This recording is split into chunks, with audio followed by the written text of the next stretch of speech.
So for this next track, this one is called Us. So the chorus, if y'all can help us with the chorus goes, Island woman rise, walang makakatigil. That means no one can stop me.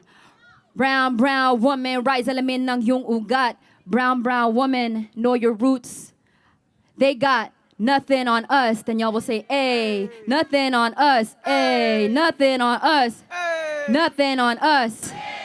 Island woman rise, walang makakatigil. Brown, brown woman rise, alamin ng iyong ugat. They got nothing on us. Hey. Nothing on us. Hey. Nothing on us. Hey. Nothing on us. They got it. This is High Tech High Unboxed. I'm Alec Patton, and you just heard a clip from Ruby Ibarra's set at the 2023 Deeper Learning Conference. Ruby Ibarra is a Filipino rapper from San Lorenzo, California. And before she kicked off this year's conference, she sat down with Jean Katubay and me to talk about her music, her family, and her career. Let's get right into it. First, I'm such a big fan of yours, like in the Tumblr days. Like Tumblr day, you're girl, way back. yeah, way back. Like I remember all your spoken word stuff, so I'm just like really honored to like, and I'm also from the Bay too, from Daly City, awesome. Hercules. So like, it's just really cool to talk to you and have just this time together. So I'm just really excited to just share space with you. So thank you for being here. Likewise, thank you. So let me ask you actually then to start, how did you first come across Ruby stuff? Oh, well, like I said, Tumblr, which for our folks who might not know what Tumblr is, it's like a blog sort of based website. And so like at the end of high school, getting into college, I was very into my like spoken word sort of vibe. And so are you a poet as well? I'm closeted. But yeah, like I came across your spoken word pieces, and they really like, especially because so much of it was about identity, being a woman, and like being at that age, I was like, wow, I've never seen like a Pinay express themselves in that way. So it was really cool to like just see that. Thank you. That definitely means a lot to me. And when I hear you say the word Tumblr, when I see Tumblr, it's just, it opens up like Pandora's box of like kind of my history and just me starting out as an artist and putting myself out there for the first time. And hearing that you're a poet yourself, I'm sure you understand like what it means to share your work, especially in a more public forum like social media. So it was definitely very nerve-wracking. And at the time, I was still in school. And I remember it was websites like Tumblr or SoundCloud that allowed me to even feel kind of comfortable with sharing my material, because at that point I wasn't performing live yet on campus, whether it was at UC Davis or back when I was in high school. And so it was definitely kind of my introduction into expressing and owning my artistry. Yeah, for sure. All right, so let's go way back then. So you were born in the Philippines in Tacloban City. I know how to pronounce that because of your album. So Yeah. And that was 1988? 1991. So is that the album title is your birth? Why is it circa? It's the start of my story. And for me, going into that record, I knew that would be my first introduction. You know, whether or not you've heard my spoken word in the past or seen my performances at the local open mics, I knew that this was kind of my stamp with regards to kind of the music world in terms of this is who I am, this is what you can expect to hear from me. And, you know, when I think about my favorite albums of what inspired me to become an artist that I am today was always, you know, the storytelling albums, whether that was Miseducation from Lauryn Hill or more recently Kendrick Lamar's Good Kid, Mad City, where I think it goes beyond music. It's more so kind of a film, a visual, like auditory film where you get a glimpse of their life and, you know, a certain time period of their life. And for me, I wanted to focus on my childhood and migrating from the Philippines to the U.S. And for me, that was a very personal story and a story that I knew the most. Because, of course, it being my debut album, I spent so many months like going back and forth. Like, what should this album be about? Is it going to be kind of, you know, just a mix of tracks where I'm just spitting a bunch of lyrical bars? And I kind of wanted to refrain from that because I wanted it to be more personal where like I said, I've always been a fan of bodies of work where by the time you finish listening to the last track on the album, you kind of understand or have an understanding of who that person is behind the microphone. And that really, to me, was the ultimate goal with that record. Yeah. And so I think you were, is it true that you were 4 years old when you kind of discovered hip hop? Yep. It was an artist named Francis Magalona Got back in it. the Philippines. So that was when you were still living in the Philippines that you, yeah, what was that? Tell me, what was that like? It was incredible. I wish I could remember more of it just because I was, so young at the time. But what I can recall is that, I couldn't keep my eyes and my ears off of, this performer that I was seeing on this television. And it was one of those afternoons where I was watching these noontime Filipino variety shows, sitting there with my grandmother, and all of a sudden Francis M gets on stage, and it's very rhythmic. And since it's the 90s, he has on like these MC Hammer type baggy pants, and he even has the dance moves to accompany it. And I was like, this is completely different from the music that my parents often listened to. This wasn't your typical ballad singer. And for me, it was like he was using his voice as an instrument in another way that I've never heard before. And I think that really what was initially kind of exciting for me and what drew me to hip hop. How long after that was it that you came to the U.S.? We only stayed in the Philippines for about 4 years. And then when we moved to the U.S., my dad had already been living in California. So me, my mom, and my baby sister, we traveled 7,000 miles from Tacloban City to the East Bay, California. We ended up in Hayward. And it was definitely a shift in culture, a shift in tradition. And I remember crossing the bridge, the San Francisco bridge from the airport. And like, oh my God, like all of these structures are so massive, and it's beyond anything I that could even be encapsulated in film.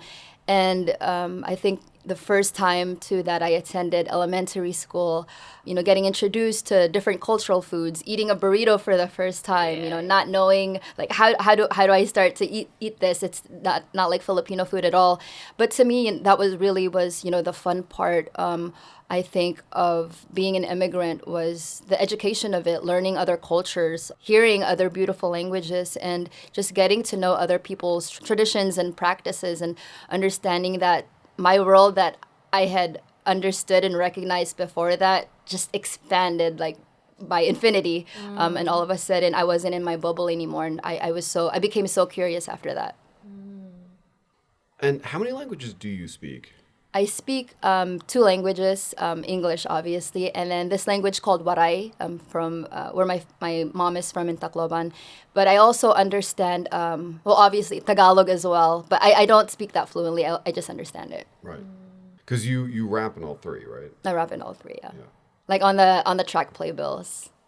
Yeah.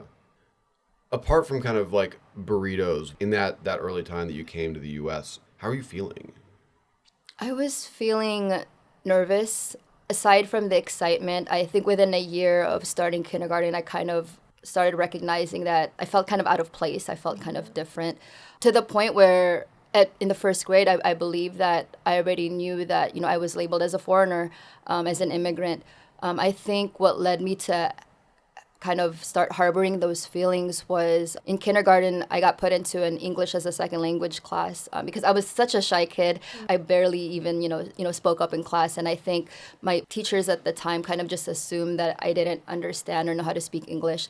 So I was immediately transferred into those classrooms, and I got to meet such awesome classmates and students there. But it was always kind of confusing to me because, I would go home and ask my mom, like, how come I got moved to this other class when I can understand, I can speak English? Mm-hmm. And I think that was the very first kind of experience of, being automatically kind of boxed in and labeled as the other automatically at such a young age. And of course, even though I grew up in such a diverse community like the Bay Area, racism never escaped us as well. Whether it was, hearing kids on the playground, taunting like my accent or saying racist or derogatory things, that was still, kind of visible in the communities that I lived in. And I think just being a young immigrant kid and having to navigate those things and asking those kinds of questions to my mom, I think it was kind of challenging for my parents too at the time of what kind of answer do we provide our kid when they themselves were also very new to the country and they were also trying to navigate and find their place in this country. Have you had those conversations with your parents yet? Because my parents also, like, I was born here, but I feel like we're just starting to like, now that I see my parents as like, not so much my parents, but like human beings also. I'm like, oh yeah, like you were going through some things too, you know, and we're kind of slowly having those conversations now. So I'm curious, like, has that been happening with yours, or it's kind of just like, kind of what's the, I guess, dialogue around that? Absolutely, more recently, especially after my record came out and my mom listened to the album and she understood what parts of our story I shared, and even like the skit. That's for your example, mom on that's it, my right? mom. That's my Okay. actual mom on Yeah. like the very first track called "Brown Out," where she tells me to go inside because I'm gonna get too dark. I still get that. I specifically, I wrote that script, but that is a reflection of real life experiences that I had growing up. And I remember when I had my mom, like in my vocal studio at home, and reciting it. At first, it sounded very robotic because like she was reading the script, and I was like, just envision those times where you did tell us to do those things and to kind of shield ourselves because of colorism, and I think she kind of had to unlearn. It's also a process of unlearning on our immigrant parents and of, for them, that was, I think, whether that was education that was passed down to them or kind of the normalcy and the traditional practices where they kind of just accepted it as fact and they never really questioned it. I think for their generation, it was more survival was more so important for them, and so we didn't get to have those conversations around racism or social justice because they were trying to make ends meet. They were just trying to survive. And so now for us to have these adult conversations, like with my mother, for example, I think it's a process of unlearning, not just on her part, but also with me, and just going through that process together. Yeah, and because you're the oldest too. Yeah, right? I'm the oldest of two. Oh yeah, eldest Same. daughter vibes. A lot of responsibility and you're the odd generational trauma we got to carry for sure. For sure, yeah. And I feel like the eldest daughter, I mean, in a lot of cultures, not only Filipino culture, right, we hold a lot for our families and our people. And so I just having those conversations is so important. I remember like at the beginning of the pandemic when everyone was like very like energized. I saw a lot of posts with like how to talk to your families about anti-Blackness, because like in Tagalog there's like we don't have the words for that, and so to have these conversations with our families, like there's literally like we need to like build up the language to even have those conversations. So and those conversations definitely aren't easy. I'm sure with y'all, with your family, that I could only assume that there's also other things that are going to be challenge, like the things that you'd be kind of hesitant to bring up during like the holiday dinner, like maybe we you don't want to like, be disrespectful, right? like, oh, this is gonna start like family rift right now. Everybody's about to leave. But for me, it's just reminding myself too that the difficult conversations are the necessary ones. Especially when it's brought so much trauma to our experience or to generations in our family. And at the same time, I don't think I fault my parents at all. I definitely don't place blame on them. It's just at this point I kind of have to understand that I have to take the responsibility of teaching and guiding them. Okay, well, shout out to your mom for that performance, because we were both like, is she like just like? I was shook. I was like, oh, I need to go inside, because this is my life right now. You're like, yes, tita. You're like, yes, mom. How did she feel? Because it's like your love and respect for your mom really comes through in that album, and also things that your mom said and stuff, particularly around colorism.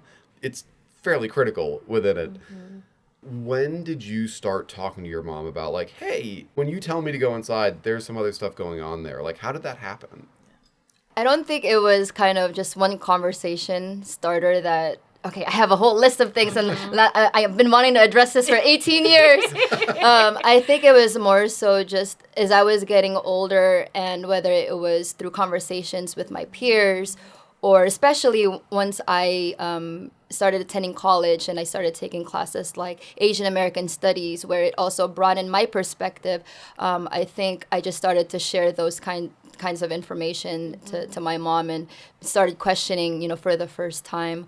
And even to this day, when I learn something too, and it kind of changes my perspective, and I'm always quick to question myself first, but also question those around me who I know practice the same thing. Yeah.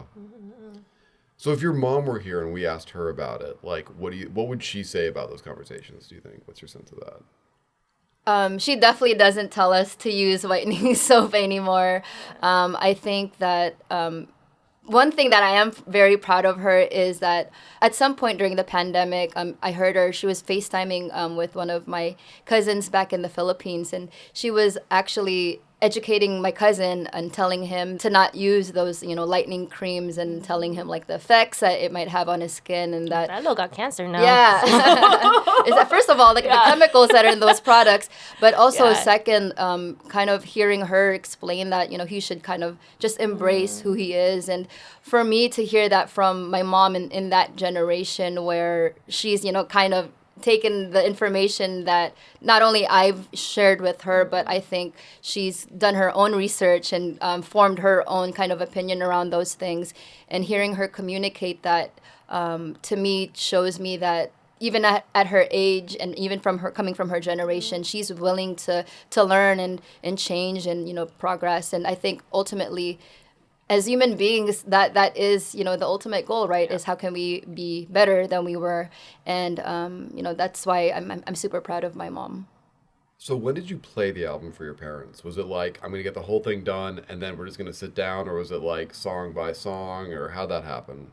I would share several tracks with my sister and my mom here and there, especially my mom. So kind of a context to this. She's a big hip hop fan, almost as big as I am.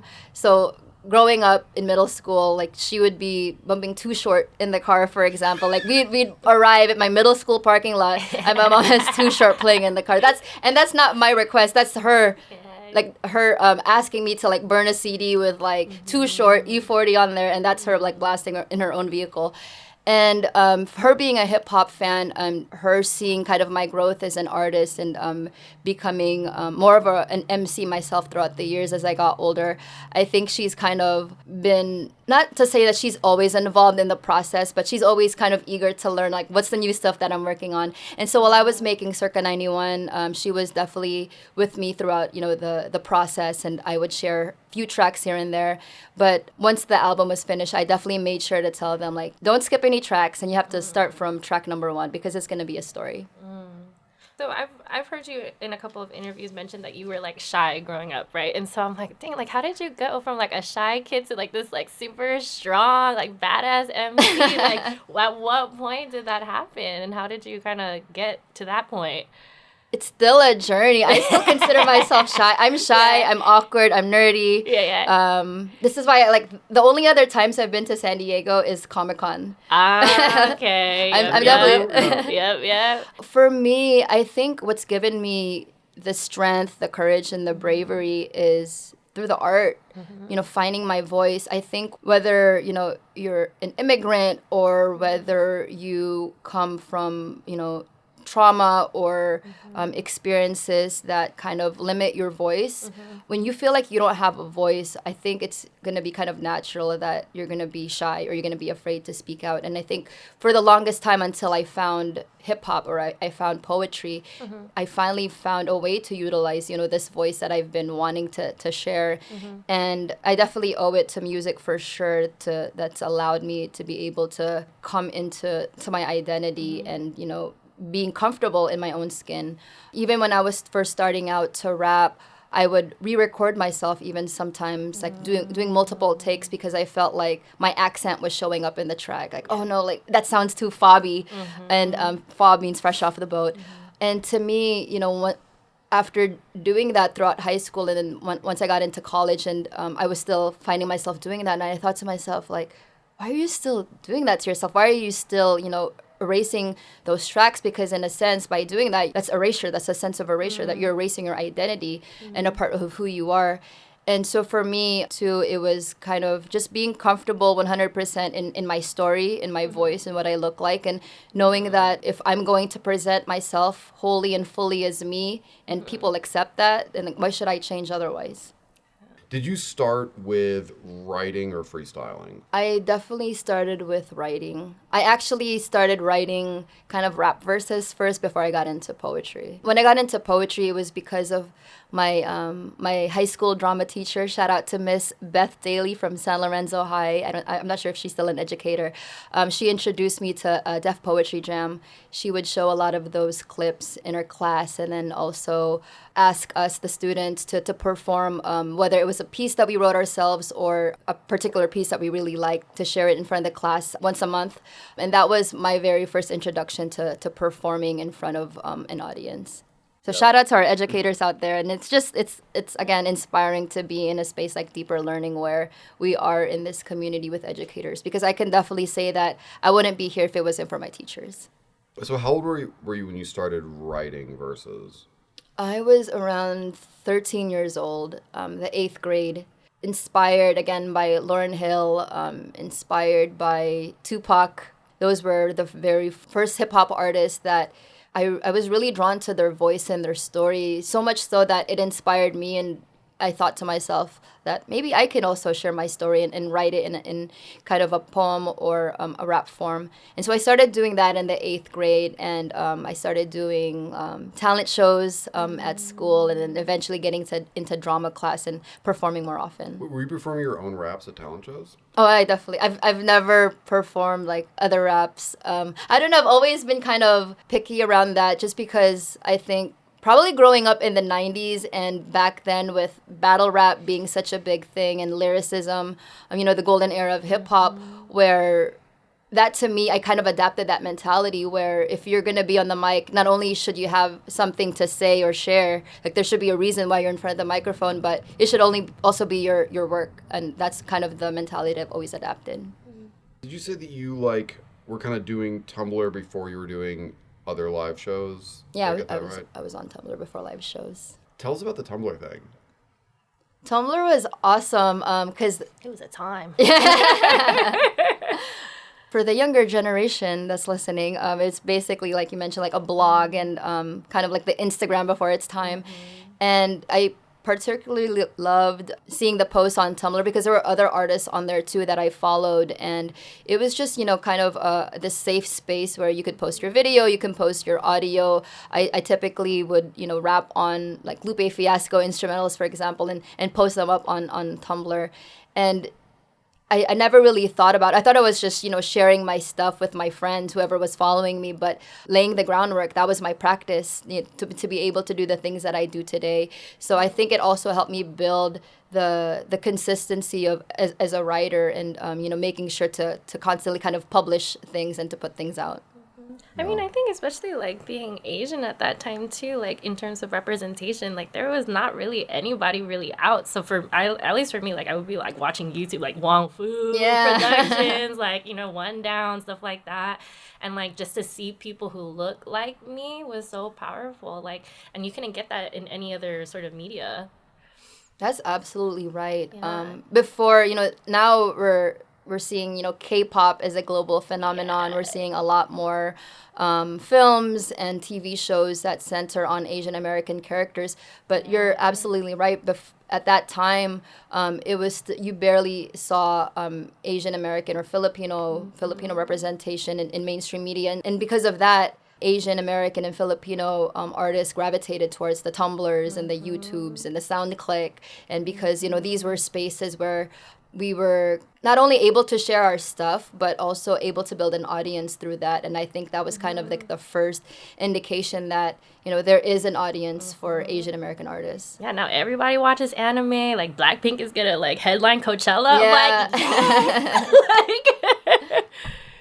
Was there a point where you were like, people want to hear this? This has an audience. Yeah, did you did you get like a gig off of like something on Tumblr or like YouTube or something? Well, specifically for Tumblr, it led me to a friendship with Domino, from the producer of Hieroglyphics, this rap group from the Bay Area.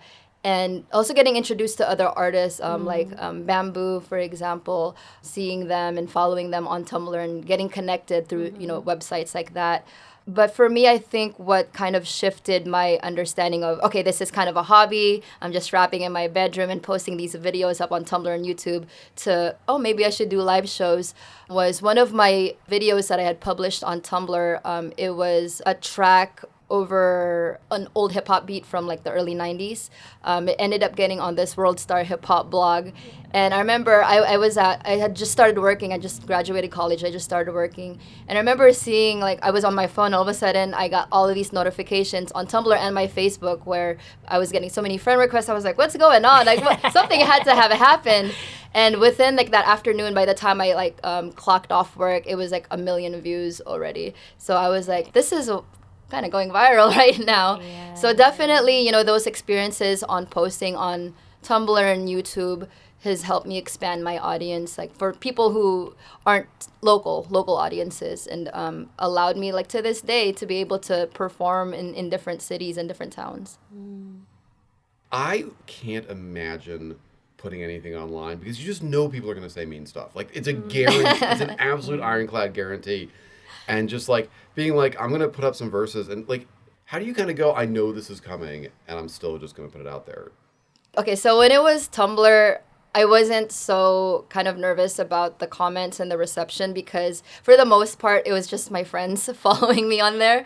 But when it got to larger platforms such as World Star Hip Hop, or when I started posting videos on YouTube where it's kind of a free-for-all, like whoever catches this video, you can type and comment whatever you want.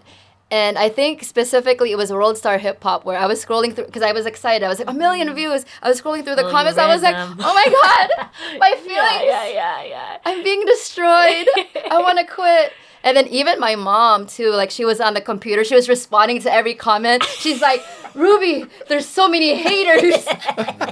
And she was like, you can't talk to my daughter like that. And then just like these type of comments. I'm like, Mom, you can't be a keyboard warrior right now. Like, do not respond to every comment. Like, a lot of these people are trolling on purpose. And I think that's something that I've learned in the last 5 to 6 years is to avoid the comments and just more so, focus on the reception in terms of maybe like the view count or the demographics that are leaning towards my music. And at the end of the day, I think I just have to remember, since we're in such a big social media times where I have to ask myself constantly, like, first of all, like, why do I do this? Why do I make music? And I make music to express myself. And when I kind of remember and recognize that, those comments aren't so hurtful anymore.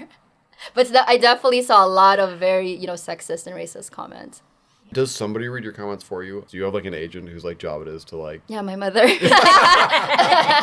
My number one. She could probably recall every single one. Username and everything. Oh my god. Like, I blocked them. That's awesome. Have you always like had a sort of more conscious taste in hip hop than your mom? Because like you were talking about like Lauryn Hill and like she listened to Too Short.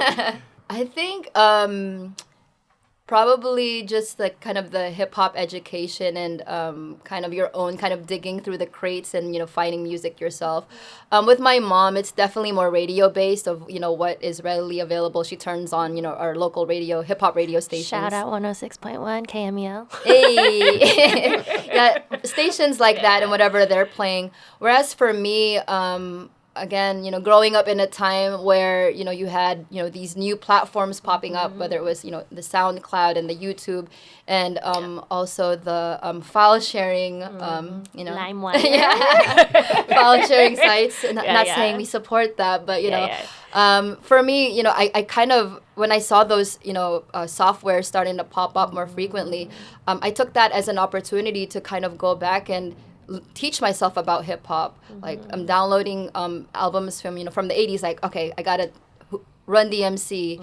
I learning about Common, and for me it was kind of just going back and hearing the previous albums and previous works, because I felt like if I don't know about hip hop history, again, I'm a guest in this space as a Filipino American rapper. This is a genre and a culture made by Black people, made by the Black community.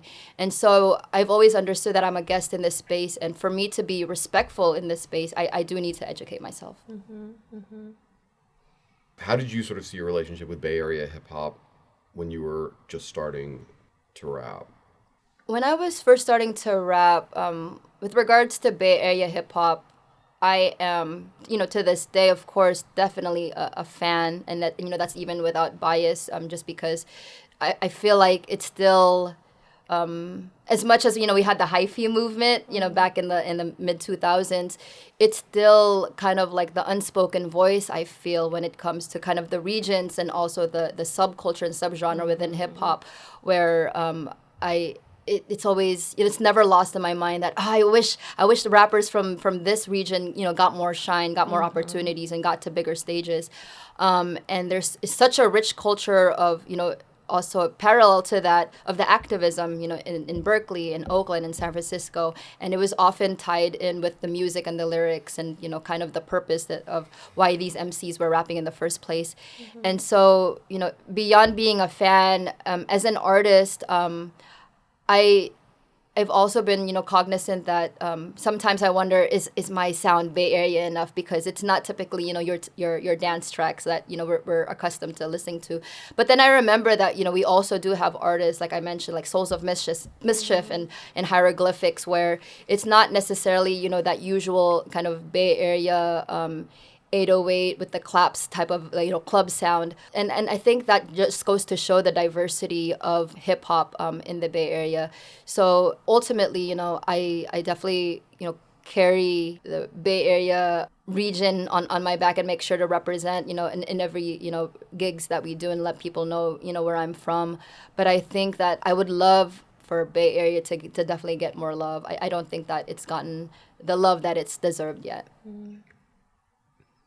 And so were you going to shows in high school? I wish I could have gone to shows in high school, but not to say that my parents were strict, but they definitely expected me to be home. Like I could have 9 o'clock. Yeah, I could definitely have my friends over, and at that point, I was already actually recording myself. I saved up lunch money, and I got myself a microphone, plugged it into the back of my computer, and started recording songs already in high school. So I always usually had friends over, or also other MCs from high school, where we'd link up during lunchtime, like, hey, you want to come over after school and let's record a track together. So I'd have guys like actually at my mom's house all the time, and my mom never really questioned that, even though there were like 5 dudes like in my small bedroom recording, like hunched over a computer. You had stuff to do. Because she knew that there was kind of a purpose to it. But for me to go, I think she would prefer that than me to be going out to shows. So I actually didn't. Like, long story short, my very first hip-hop show wasn't until college, where Common came to UC Davis to perform, and I heard him perform The Light in person for the first time. And me and my roommate were, like, in the 3rd row. I was like, oh, my God, this is so magical. Yeah. Sick. That's awesome. And so who was it who, you said the guy who was affiliated with Hieroglyphics? Domino. So how'd that happen? He hit me up on Tumblr because he saw one of my posts, and he said, like where are you located? And I said that, I was in the East Bay, and he wasn't too far. And so we decided to meet up at his engineer and producer friend's apartment, and then we tried, working on some tracks together. And then we actually ended up doing a show where I opened up for Hyro in San Francisco. Oh, cool. Wow. Oh, so it was such a that's cool awesome. experience. Well, I'm very curious, Ruby, because I know you're a very respected, a very woke individual, but I need to know what is your This Face song? Because I thought you were born in '88, but you're 91. I'm 92, so we're very close in age. So My Fizz Face song? Yeah, It has to be Mac Dre. It has to be Fizzle Dance. I have no idea what that means. mine is NoHo. Or Get Stupid, too. Yeah. Okay, we should get into your career as a scientist. So what were you studying at Davis? So I studied biochemistry and molecular biology. I was initially pre-med. My plan at the time was I was going to be a doctor. So I wanted to go to med school eventually as a pediatrician. And I think eventually I kind of shifted, and I thought, okay, maybe I want to go to pharmacy school. I want to be a pharmacist. So I did all the science requirements, all the course requirements, even did internship at the UC Davis Medical Center at the emergency room up in Sacramento. And then I think it was my junior year where I realized that I didn't feel like I was 100% myself. Something in that path, in that journey was still missing. And music always kept calling me back. So even throughout Davis, as I was doing my courses, I was still also a performer on campus. And I started performing at Sac State and doing local open mics in Sacramento and Davis as well. And just growing my community of artist friends. And I think ultimately I recognize that my heart is drawn towards music, but I did still end up finishing my time there at Davis, and I ended up working at a biotech company up until 2021. And you were working on COVID stuff, is that true? Yep, I did DNA testing.